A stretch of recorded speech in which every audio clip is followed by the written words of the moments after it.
Have you been diagnosed with depression and struggle with sadness? Maybe you're scared of being criticized. Loss of interest, aches and pain. I'm always thinking something terrible. Ask your doctor about Effects or Exxon. Ask your doctor about Cymbalta. Talk to your doctor about Zoloft. So talk to your healthcare professional. Get with your doctor today. Your doctor. Tell your doctor. Contact your doctor immediately. Talk with your doctor.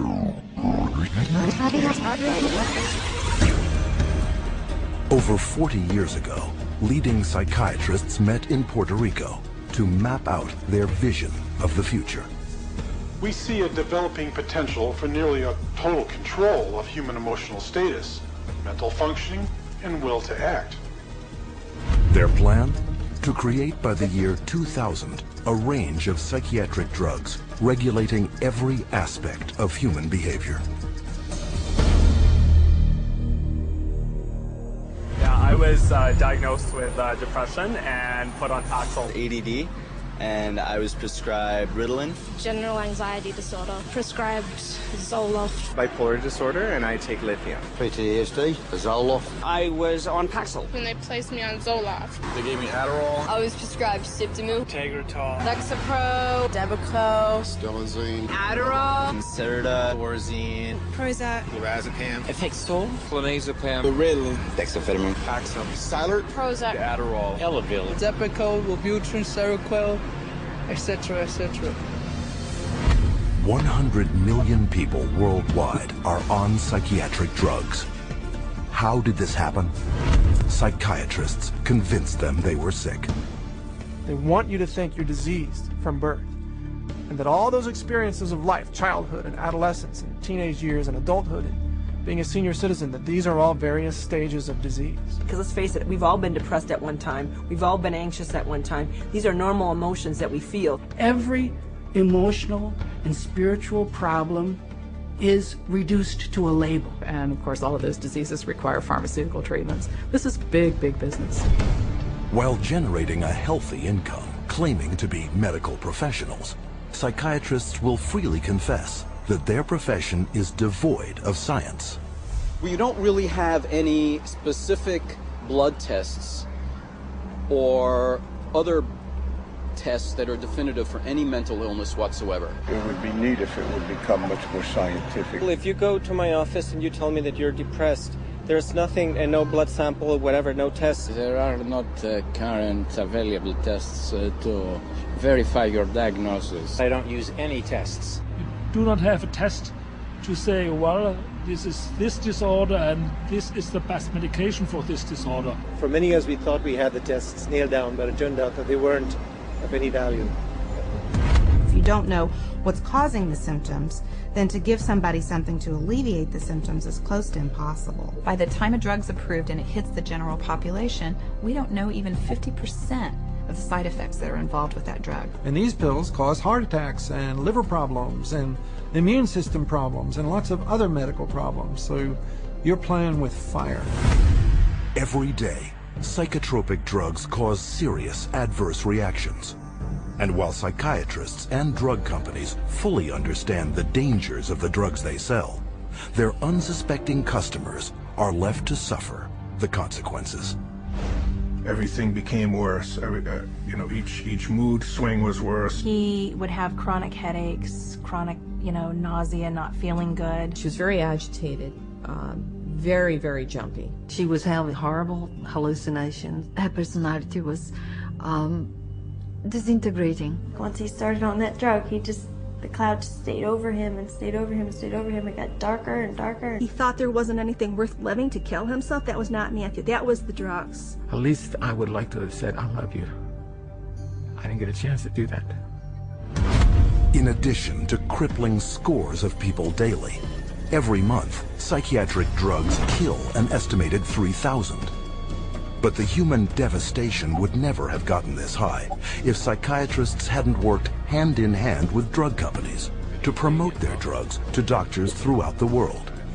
Today, 70% of all psychiatric drugs are prescribed by general physicians. And how is this accomplished? Marketing.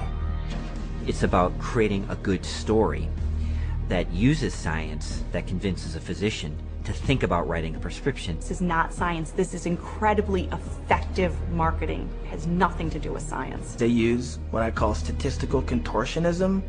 Basically just skew the numbers, make everything look fantastic, you hide the bad numbers. They're learning every trick in the book. They're evolving into efficient marketing machines, and it's working. There's definitely an unholy alliance between psychiatry and pharmaceutical sales. That's a marriage made in heaven. They're like conjoined twins. They're joined at the wallet. And with 374 mental disorders filling psychiatry's diagnostic manual, and more on the way, business is booming.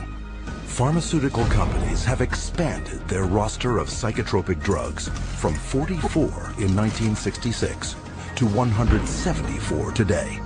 The top 5 psychotropic drugs combined gross more money than the gross national product of each of over half the countries on Earth. Altogether, the psychiatric industry rakes in $1/3 of $1 trillion a year. How could this have happened? It's a tale of deception that may be difficult to believe, but fatal to ignore.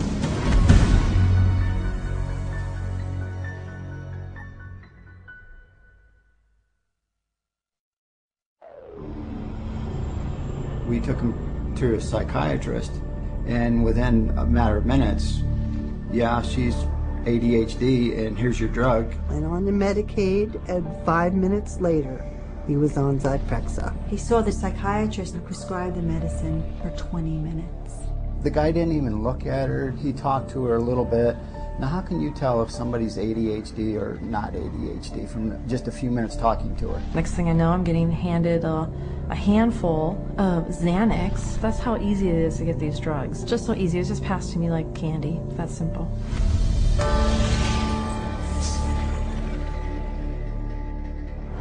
If a person were to walk in off the street, sat down with a psychiatrist, the chances of him being prescribed a drug before he were to leave the office, I would have to put it at 100%. Psychiatrists prescribe drugs.